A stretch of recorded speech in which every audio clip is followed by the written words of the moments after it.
Well, you're a pretty good bunch of brothers. I always wonder what kind of people I'm going to meet when I come to an area conference, and I've been to many of them, of course. And always I end up feeling that they are real brothers, and that's the way you leave me feel tonight. As you stood at the door there, ladies and the conference before,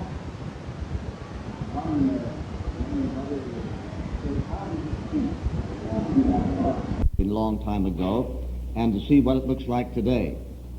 You can imagine how it does feel, can't you? Of course, you must remember that this order of ours is the work of many, many men. All I did was to just get a little idea in 1915 and try to work it out. But so many men, some of them here tonight, have been highly responsible for making this into a nationwide and successful order. Now, I'm tickled to pieces with the spirit that I have found in this area conference this week, and to get better acquainted with certain individuals, because you can't come into a body like this without dealing with individual people, all kinds of people, little people like Louis and so on, and big people like Brandy and so on, or stout people.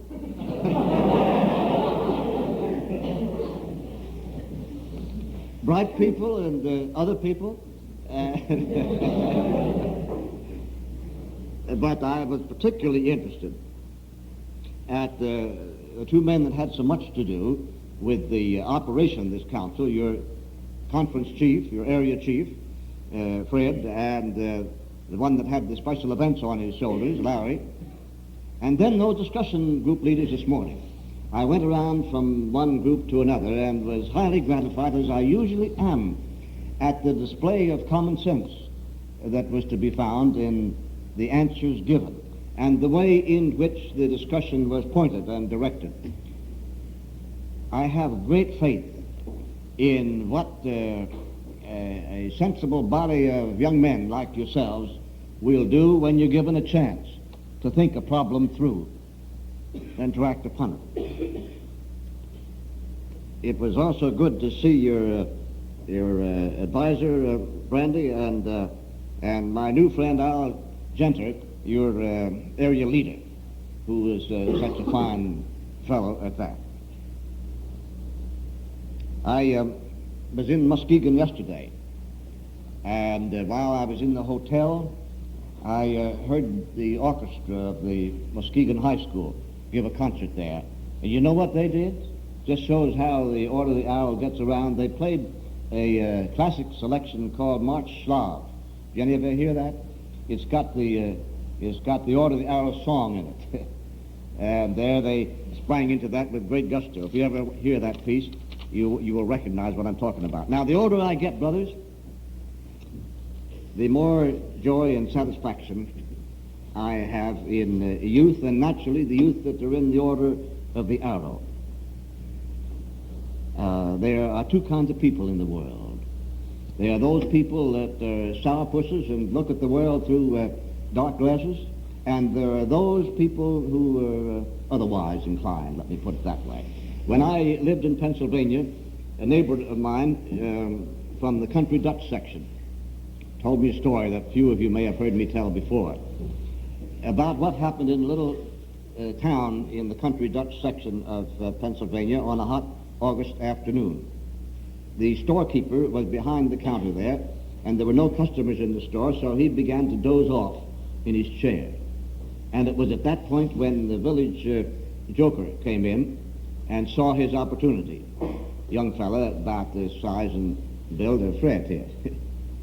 Were you from the country Dutch section, Fred? Not country Dutch, no. He went over to the Limburger cheese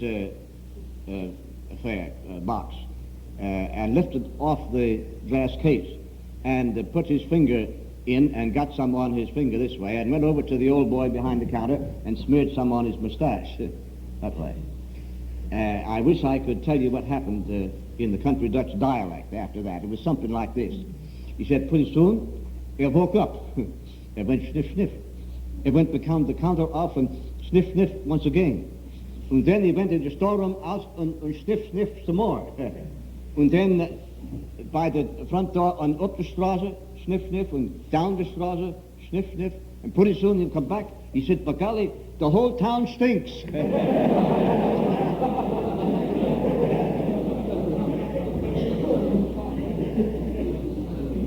And now I've found that there are a good many people in the world. They get the idea that the world is going to the bow wows when the trouble is their own upper lip, and that's where I got to watch my step, you see.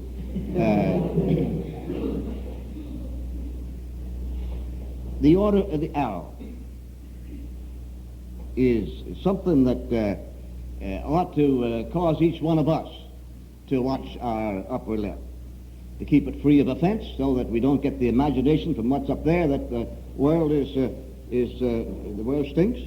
That it ought to be a stiff upper lip, stiff in character and the right way of action, and it ought to be the sort of an upper lip that's shaped to a smile, because that's what we believe in the order of the arrow. Now, last Christmas week, one of the lodges in the East asked me to meet with them at their annual meeting. Most of you have an annual meeting, do you, at Christmas week when fellows are home from college? Do some of you have that here? Well, that's what this lodge did. It was a fine lodge. They asked me to speak, and they asked me what to speak upon. They don't usually do that, but they said, "You wrote an editorial for the Bulletin called 'The Best Is Yet to Be.' The best is yet to be. We wish you'd talk about that." And I was very glad to talk about that, because I'm a firm believer in that idea that the best is still to come. The Order of the Arrow was started in 1915.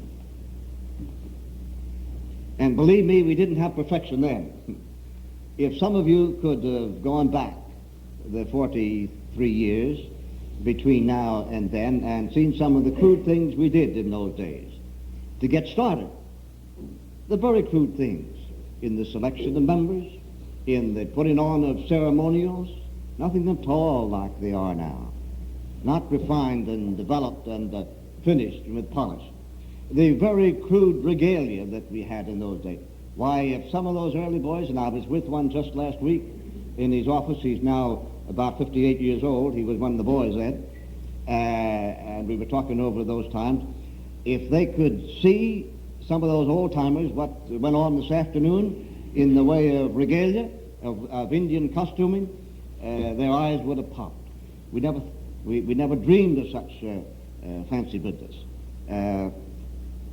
We may have thought we had a good thing in our hands, but the fact of the matter remains that the best, the much better, was yet to come, and is still coming for that matter. Always room for improvement. The best is yet to be. Now, most young people that I've talked to, most young fellows about Louis' age, have the habit that I've had since boyhood of keeping the icing on the cake until last. When I eat the cake. I don't know whether you do that, Louis, do you? Well, that's what I was afraid of. There are two philosophies about that. When you eat a bunch of grapes, one philosophy is that you should save the best grape till last, because that would be the taste that lingers in your mouth. The other is that you always eat the best grape first, because then you're always eating the best grape left on the bunch, you see, even down to the last one. And so the two ways of looking at that. But 4th of July, when I was a boy, we made a great fuss of it, but always the best was to come at the end with the fireworks at night.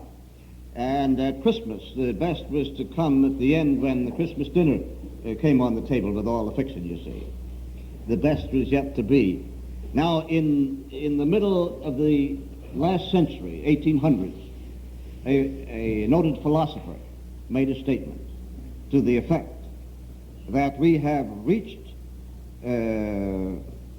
so far in invention and scientific discovery that there is little yet to be found or to be expected in this world of ours. And yet, after he made that profound utterance in the middle of the last century, there have come into our way of life, the automobile and the airplane and space travel and the movies and radio and television. Yet he thought that we were through. How foolish it is to make a statement like that. Now, the order must never fall into that kind of a predicament, thinking that we've reached perfection. And as your founder, I want to assure you that it's always been my feeling that the best was yet to come, the better things. And to the members of the individual members of the order that are here assembled in this great area conference today, let me remind you of this in the world that we live in, that the best book is still to be written, hadn't been written yet. The greatest music is still to be composed, hadn't been composed yet at all, even in rock and roll. The most wonderful painting in the world has not yet been put on canvas. And the most surprising invention of all, even though we have space travel right around the corner, has not yet been dreamed of, because the best is yet to be. And when it comes to things of the Spirit, well, that's where the order of the arrow comes in, because we are a thing of the Spirit rather than just of mechanics. Now, it's a good thing to understand what we're talking about, and I pause here to quote from a little poem that was in my high school paper when I went to high school just a few years back. No, I won't mention how many. It went this way. It's a little jingle. Go to father, she said, when I asked her to wed. But she knew that I knew that her father was dead. And she knew that I knew what a life he had led. So she knew that I knew what she meant when she said, go to father.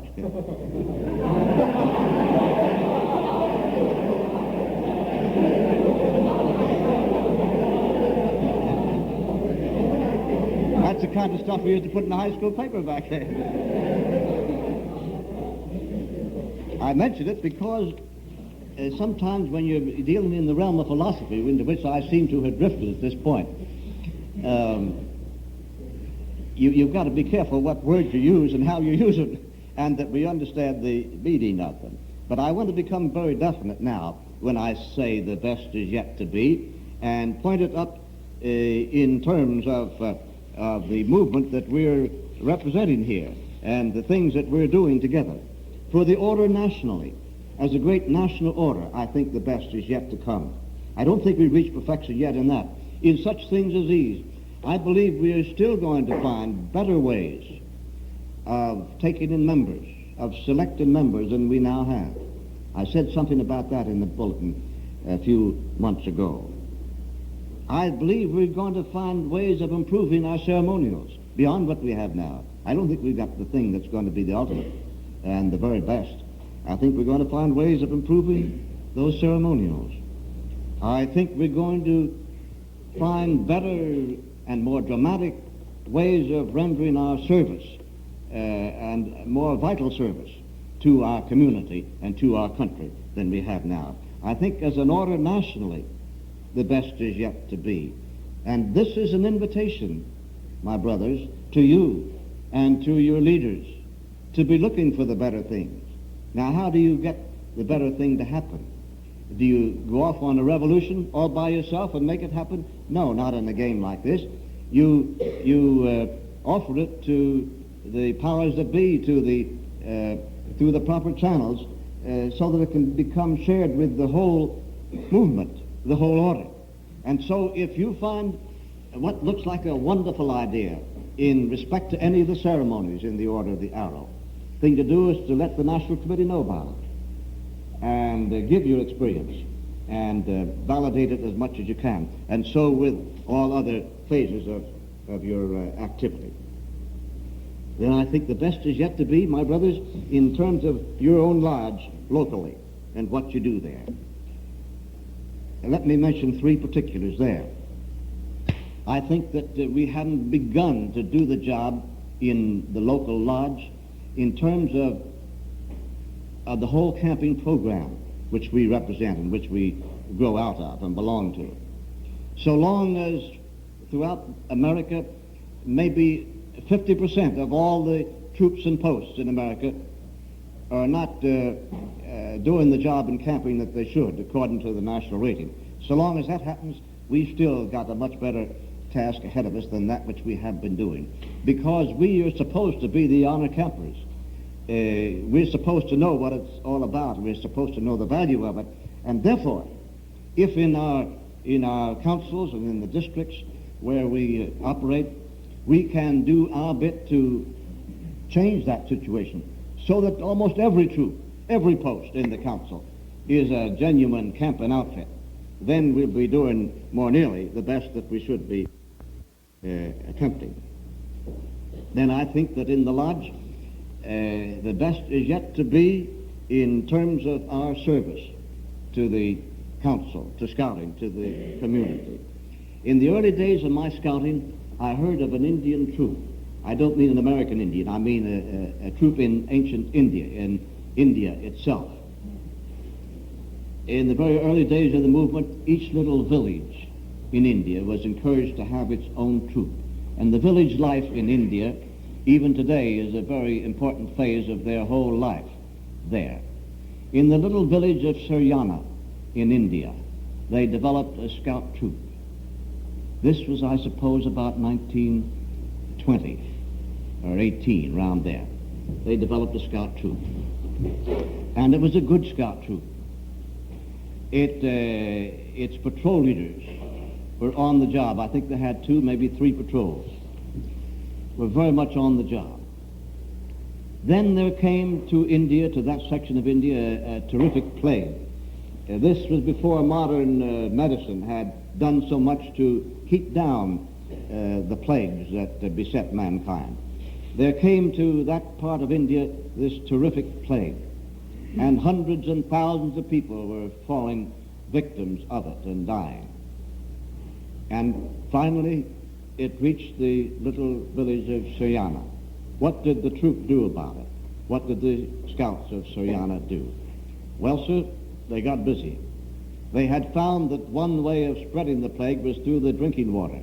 They went to all the wells which supplied, and springs which supplied the drinking water of that part of the country, and purified them, purified the sources of water supply.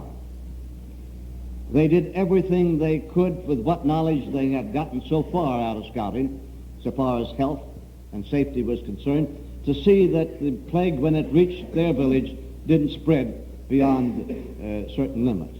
But it hit the village, and from one house after another, the plague entered. And then these scouts went into homes where other people were afraid to go, and did nursing duty.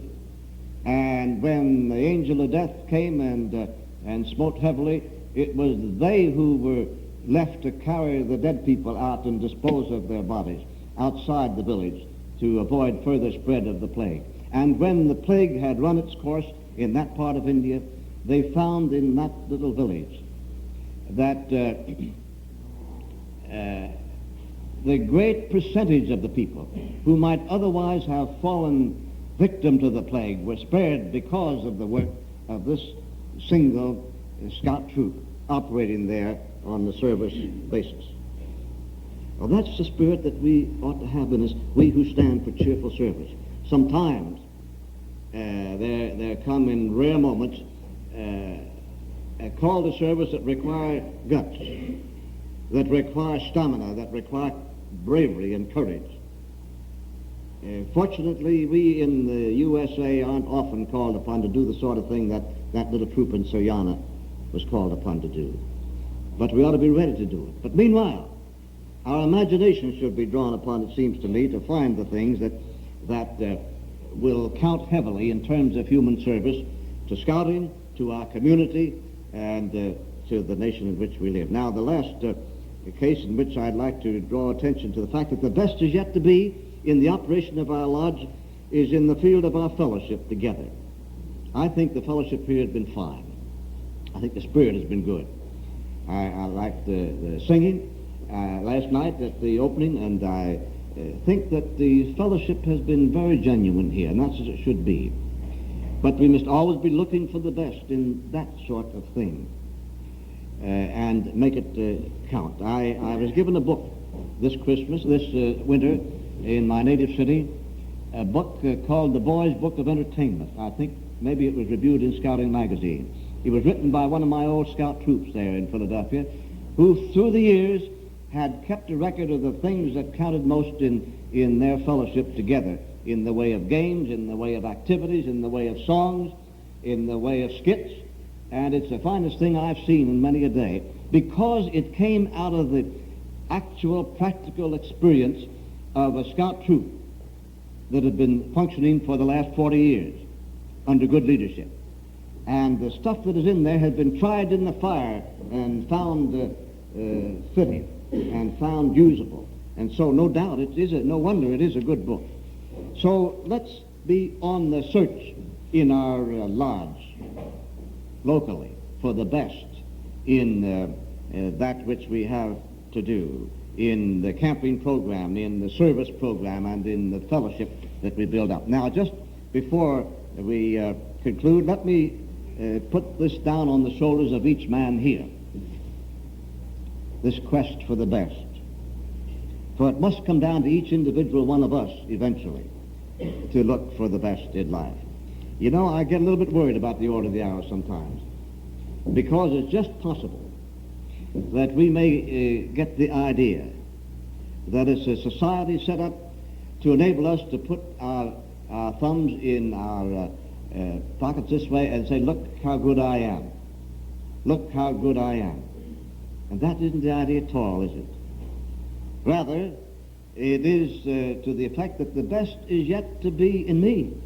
I'm not half as good as I ought to be in the things that the order stands for. And so the best is yet to be in me. And there are three areas where that counts, aren't there? What are those three areas? Brotherhood and cheerfulness and service. For we are a brotherhood of cheerful service. Let me mention those three in particular there. The best is yet to be found by us individually in brotherhood, it seems to me. I remember years ago, in fact it was 1922, I was at a conference and roomed for 2 weeks with the National Commissioner of the Boy Scouts of France, an old friend of mine. He told me one time that in his troop in Paris, he had a boy who entered into correspondence with a scout in Belgium. He never met the Belgian boy, but he liked to write to him. They found each other's addresses, and they carried on correspondence over a year or two. And finally, the Belgian boy, in writing to the French boy, said, of course they talk the same language, you know. Belgium uses the language of French, so they could write to each other. He said, it gives me a great deal of pleasure to write to you this way. It helps me live up to my fourth Scout law. What is the fourth Scout law? Trustworthy, loyal, friendly. Scout is a friend to all, brother to every other Scout. Unfortunately, the laws are not necessarily the same in every country of the world. And when the French boy got the letter, he quickly looked over his list of laws to see which one he was talking about. And he found that their fourth law was the Scout is kind to animals, which was kind of a shock, of course. But the spirit was good. The spirit was good. And so, my brothers, in the field of religious difference between us, or between the population of the town in which we live, in the field of racial difference between those of us of different races, in the field of national background, where our grandpappy came from or didn't come from, and all those things, economic difference, we ought to be looking out for the best that is yet to come in brotherhood between the peoples with whom we live. Now you take the matter of cheerfulness. There's nothing I like to see better than a cheerful fellow. And I've seen plenty of them here today. And some of them have contributed greatly to my cheer while here. You may remember the story of Eddie Rickenbacker and his shipwreck on the Pacific Ocean, and how for a couple of weeks or so he, with his companions, were on a raft on the Pacific there. You remember about that, do you, any of you older fellows? Well, I saw the motion picture. Mr. Rickenbacker invited me to see the motion picture of his life that showed that scene and how they nearly died. Some of them did on that raft, and how finally they caught a seagull on the head of one of their numbers, and that kept them alive, a raw seagull, for a little while longer, and so on. The day after I saw the film, I was riding in an automobile with another man, a certain Colonel Adamson, who was with Rickenbacker on that raft. I said, I saw the picture last night, and it was pretty terrible, wasn't it? It just made you shrink inside yourself to see what went on during those terrible days on the raft there in the Pacific. Colonel Adamson, who was on the raft, who was one of them that went through it, said, yes, it was pretty bad, but I saw the picture, and there's one thing the picture doesn't show, and that is this. In those days on the raft, we kidded each other unmercifully. We got all the chance we could to play tricks on each other, to have fun with each other. If we hadn't done that, we would all have gone nuts. You see what I mean? It was only by keeping up to the best of their ability in that terrible situation the spirit of good cheer, even if they had to force themselves to smile, that they kept their sanity over those terrible 2 weeks.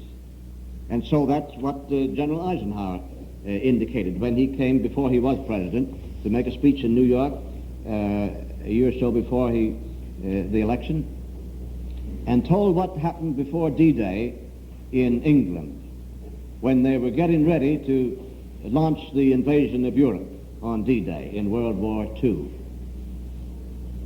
As he went around inspecting the troops that were mobilizing there, he found a terrific spirit of pessimism. He failed to see people in good cheer anymore because of the early experience that the English had had with the Germans leading up to Dunkirk. And so he issued this general order to the commanders of all the divisions and units under his command in England. It read about as follows: unless I see some smiles on the faces of commanding officers in this territory, a number of high-ranking officers are going back to the States to be replaced. Well, the smiles began to come because the general had asked for it. But more than that, because they were suddenly reminded that you can't win a war or carry on any great enterprise in the spirit of pessimism. There has to be that which we might commonly call good cheer with it all. And with the smiles came victory. And so we must constantly be reminding ourselves, especially, Louis, when we're downhearted, the way you look now. We must constantly be reminding ourselves that we ain't seen nothing yet when it comes to good cheer. That we ought to keep the fires of cheer burning brightly by all that's in us, even when things go rocky and bad. And it's up to us to keep the smiles there. Now, the last element in which we ought to look still for the better way, the better thing, the best, is the field of service, and I've mentioned that. I wonder how many of you have heard the story of the Arab father who had 3 sons and died and willed his camels to his 3 sons. Some of you may have heard me tell this story. 17 camels there were in the flock, and 3 sons, and the will said that 1/2 of the camels should go to the oldest son, 1/3 to the second son, and 1/9 to the third son. But how are you going to divide 17 camels into 1/2, 1/3, and 1/9? It meant that some camels would have to be cut up in pieces, and that wouldn't have been very sensible, because a camel that's cut up in pieces isn't much value. It was at that point that the youngest son came forward. He said, I got an idea. I already got 1 camel myself. Suppose I add that to the 17. How many does that make, Louis? Good for you, that's right. 18 camels. Then the administrator of the will said, now we'll see how this works out. One half of the camels go to the oldest son. One half of 18 is how many, Louis? Good, 9, and the oldest son got 9 camels. 1/3 of the camels go to the second son. 1/3 of 18 is good, wonderful. 6, the second son got 6. And 1/9 of the camels went to the third son. 2, the third son got 2. The first son got how many? 9. And the second son got 6. 9 and 6 are how many? 15. And the third son got 2, how many? 17. And so the third son took his own camel back again, see? And everything was fixed up.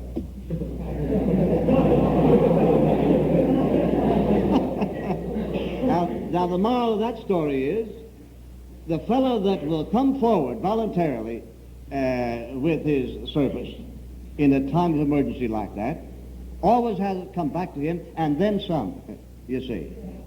And then some. Keep remembering that, Louis. And tonight you can work that out with a lead pencil and see how that. And let me bring this rambling talk to a close in this statement.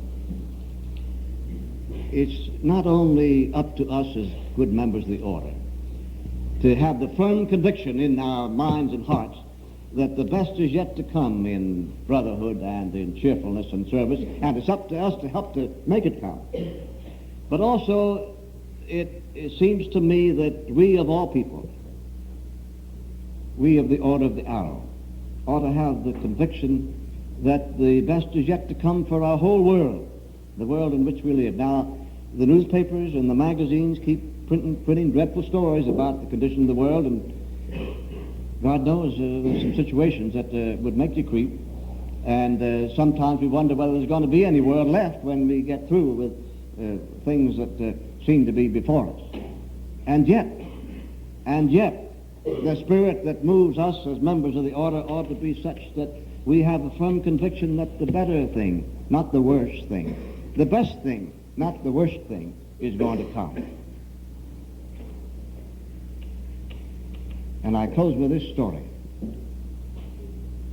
I heard it read one Sunday morning in church. It was a letter that came from a young man in that congregation to his mother about what happened on Christmas Eve, I think it was of 1942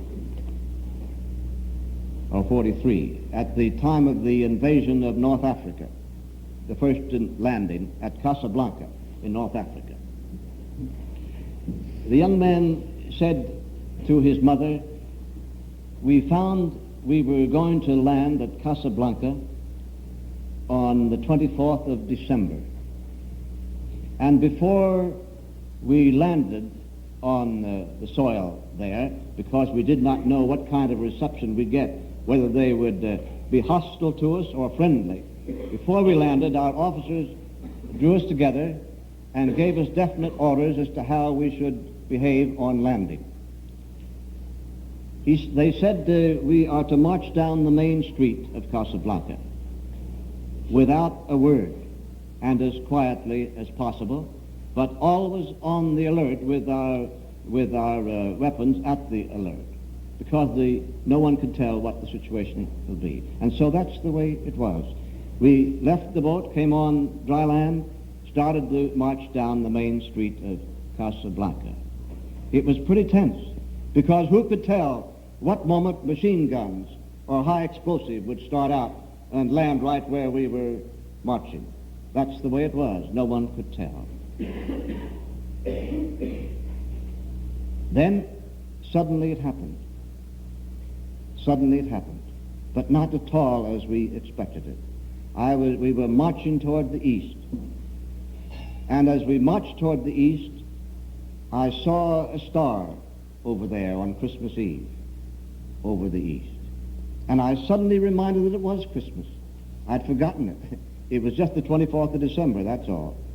But also it was Christmas Eve, and there was the star. And then it came.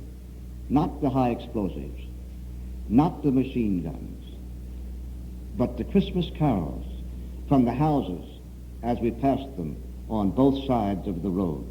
the Christmas carols again. He said, Mom, right into his mother, Mom, I was marching by our hard-boiled old sergeant. I fell about your build, what he said. Yeah, you. I was marching beside the sergeant, who's a hard-boiled guy if ever there was one. I wish you could have seen the tears roll down his cheeks. It was that let down in emotion, you see. The Christmas carol instead of the machine gun. And that, I think, my brothers, is the spirit that we ought to face the world with. Not the assurance that before who can tell how long the guided missiles are going to come our way and flee. That's the end of us. Not that at all. But that, God helping us, we work for the better thing. And the Christmas carol will sound louder in our world than any of the modern high explosives or atom bombs that have ever issued from the heart of man. And they will, and that's the way it will happen, if we set our hearts in that direction. And so, my brothers, as I leave you tonight after a very happy experience with you, may I express the hope that for each of you, as you go on in life, you will go on with the firm conviction that the best is yet to be in your life. And so for your lodge, and so for the order, and so for the world in which we live. God bless you.